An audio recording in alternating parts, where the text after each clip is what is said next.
Hello எல்லாருக்கும் வணக்கம். இப்போ நம்ம என்ன பார்க்க போகிறோம் அப்படின்னா செல்ஃப் லவ் அப்படின்ற ஒரு விஷயம் நம்ம எல்லாருமே கேள்விப்பட்டிருப்போம்.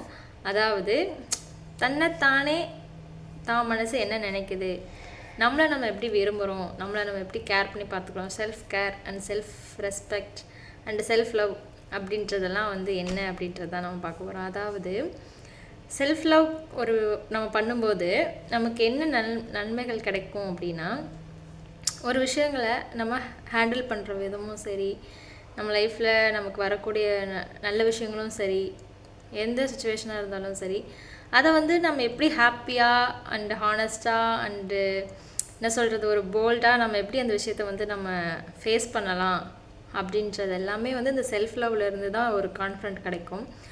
நம்ம வெளி தோற்றம் நமக்கு எப்படி வேணாலும் இருக்கலாம், நம்ம இறைவன் நம்மளை படைச்சது அப்படி தான், அதை யாராலையும் மாற்ற முடியாது.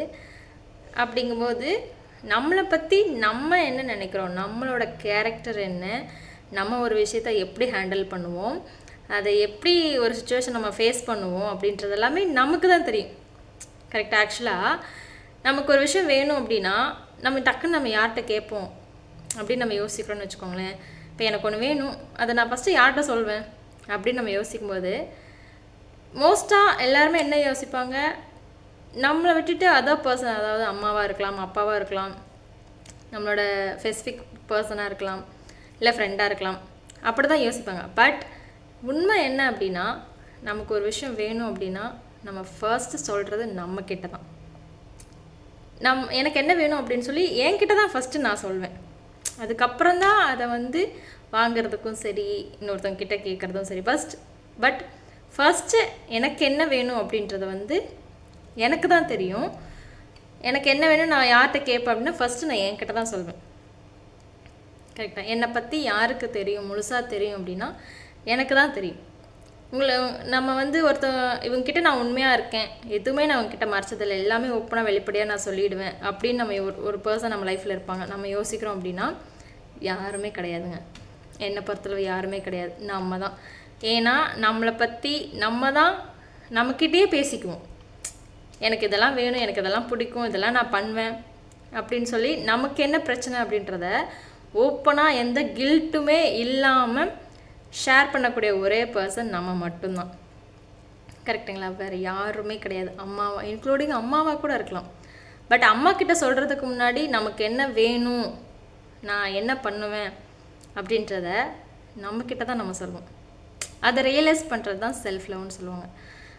அதாவது நம்ம அழகாக இருக்கோமா, பார்க்கறதுக்கு நம்ம லுக்காக இருக்குமா அப்படின்றது மேட்ரு கிடையாது. செல்ஃப் லவ் அப்படின்றது நம்மளோட கேரக்டர் எப்படி, நம்மளை நம்ம எப்படி நம்ம வெளி உலகத்துக்கு நம்ம காமிச்சுக்கிறோம். ஓகேங்களா? செல்ஃப் லவ் அப்படின்றது ஒரு விஷயம் இருக்கும்போது வெளியில் 4 பேர் முன்னாடி நம்ம ட்ராவல் பண்ணுறதுக்கும் சரி,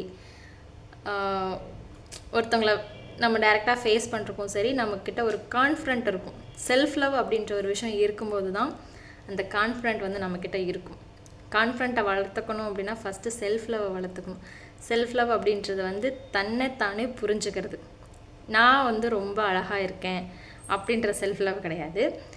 நான் ரொம்ப ஸ்ட்ராங்காக இருக்கேன், என்னால் எல்லா விஷயங்களுமே ஈஸியாக ஃபேஸ் பண்ண முடியும், எல்லா விஷயங்களையும் நான் போல்டாக ஹேண்டில் பண்ண முடியும். எனி என்ன சொல்கிறது, எந்த ஒரு சுச்சுவேஷனாக இருந்தாலும், என்ன ஒரு சேலஞ்ச் வந்தாலுமே அதை என்னால் கரெக்டாக சரியான விதத்தில் பொறுமையாக ஹேண்டில் பண்ண முடியும் அப்படின்ற ஒரு கான்ஃபிடென்ட் கொடுக்கறது தான் செல்ஃப் லவ் அப்படின்றது.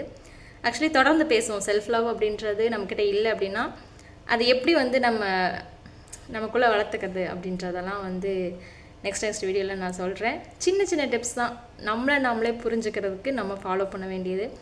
நம்மளே புரிஞ்சுக்கிட்டோம் அப்படின்னா இந்த உலகத்தை நம்ம ஹேண்டில் பண்ணுற விதமும் சரி, பார்க்குற விதமும் சரி, நமக்கு கிடைக்கக்கூடிய வாய்ப்புகளும் சரி என்றைக்குமே பெஸ்ட்டாக இருக்கும். அதை நம்ம சரியாக பயன்படுத்திக்குவோம். வாழ்க்கையில் ஜெயிக்கிறதுக்கும் அது நமக்கு உதவியாக இருக்கும். Thank you so much.